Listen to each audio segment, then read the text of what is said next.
falaram que, enquanto vocês resolviam os exercícios 9, 16, 9, 17, bastante gente teve dificuldade. Então eu vou começar por eles, se depois vocês quiserem mais algum é só pedir. 9, 16, página 16, exercício, física 3C. Uma pilha possui força eletromotriz, é o Ezinho, 2 volts. E resistência interna, Rzinho, 1 ohm. Se alimentarmos com esta pilha uma resistência de 4 ohms, é a resistência externa, hein? 4 ohms, teremos. Vou fazer um desenho. Esse aqui é o gerador, é a pilha, ó, que tem 2 volts de força eletromotriz e tem 1 ohm de resistência interna. Por fora dela eu vou conectar uma outra resistência de 4 ohms. Olha como é que ficou o circuito. Como é que será que eu calculo? Como é que eu faço V igual a R vezes I? Não dá para considerar como resistência interna e resistência externa em série? Elas estão em série, né? Tudo que passa numa vai passar na outra, né? 2, porque é a tensão disponível. 4, que é a externa, mais 1, que é a interna, vezes I. 2 sobre 5 é igual a I. I é igual a 0,4. Eu já descobri que a corrente é 0,4 ampere. Mas ele pode me perguntar qual é a tensão dos polos da pilha nesse momento. Pode me perguntar 1000 coisas. Vamos ver se já dá para responder.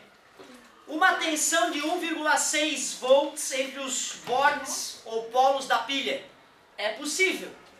Como é que eu calcularia as tensões no polo da pilha? É fazer a equação do gerador. E menos R vezes I. O E2. O R, agora esse R é só o interno, hein? 1. E qual é a corrente? 0,4. 2 menos 0,4. É verdade, ó. Naquele momento, apesar da força eletromotriz da pilha ser 2 volts, só vai ter 1,6 volts nos polos dela. Foi isso que ele disse na número 1? Na letra A, aliás. Vamos ver as outras só para garantir? Uma tensão de 2 volts entre os bornes. Isso é ela desligada. Começou a passar corrente dentro dela, tem resistência interna. Vai perder voltagem. Uma tensão de 0,4 volts. Perigo, ó. O cara olha isso aqui, fica empolgado, já assinala a C. Não pode. Uma corrente de 0,5 ampere na resistência externa. Mentira, 0,4. Uma corrente de 0,5 ampere na resistência interna. Mentira, é 0,4 nas duas, porque as duas estão em série. Olha o que eu vou falar para vocês. Observem, antes de fazer a 9,17, observem que a situação que nós estávamos resolvendo é uma situação que não foi estudada ainda. Eu estudei com vocês geradores. Eu não estudei gerador conectado a um resistor externo.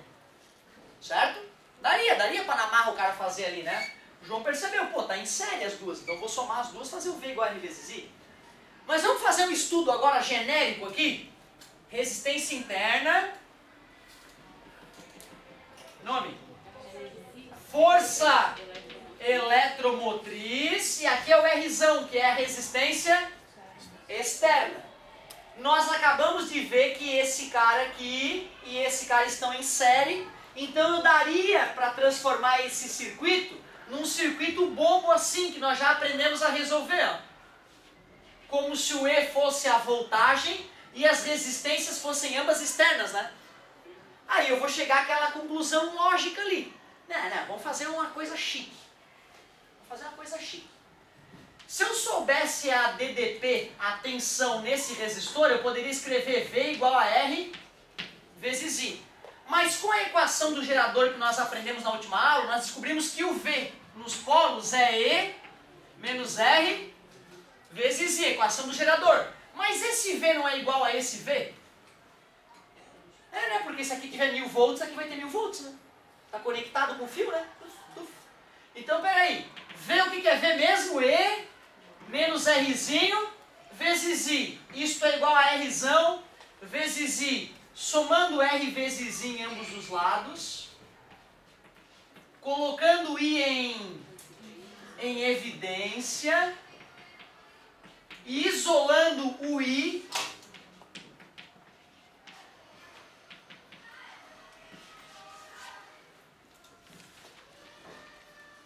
a partir de agora, se eu quiser calcular a intensidade de corrente num sistema que tenha com uma resistência externa, eu posso usar essa fórmula direto, né? Eu acho essa fórmula ridícula, eu odeio ela, e ela é chamada de lei de Poilet. Para os mais íntimos, lei de Poilet. Tem um I ainda aí. Ui. Não sei onde é que tá a porcaria do I. Deixa sem I mesmo. Maldito Poilet. Na verdade é o seguinte, cara, por que eu odeio essa fórmula? Porque se o cara joga essa resistência interna junto com a externa e faz V igual a R vezes I, a fórmula chamada lei de Poilet, ela aparece na tua frente de maneira ultra trivial. Ó. V igual a R vezes I. Então eu ainda considero V igual a R vezes I a fórmula sagrada dos circuitos elétricos. O resto derivado disso é bobagem, não gosto da lei de Poilet. Mas a lei de Poilet pelo menos serve para o seguinte, ó. A corrente que vai circular no circuito com gerador e resistência externa depende só do gerador? Depende só da resistência externa? Não, né? Depende da força eletromotriz do gerador, depende da resistência interna do gerador e da resistência externa conectada a ele. Certo? Lei de Poilet. Então avançamos uma gotinha. É possível que o volume 4, física C, traga a lei de Poilet. Quando isso acontecer, eu vou deduzir de novo rapidinho, só para reforçar, mas nós vamos passar mais rapidinho por ali. Talvez ele tenha colocado essa questão um pouco antes para ver se o cara se vira sem a lei, entendeu? Talvez tenha sido mais para te desafiar mesmo. E aí, a 917 vai dar para fazer, será? Depois que a gente viu ela, ficou mais fácil? Vamos dar uma olhada. Dá uma lida ali enquanto eu me preparo.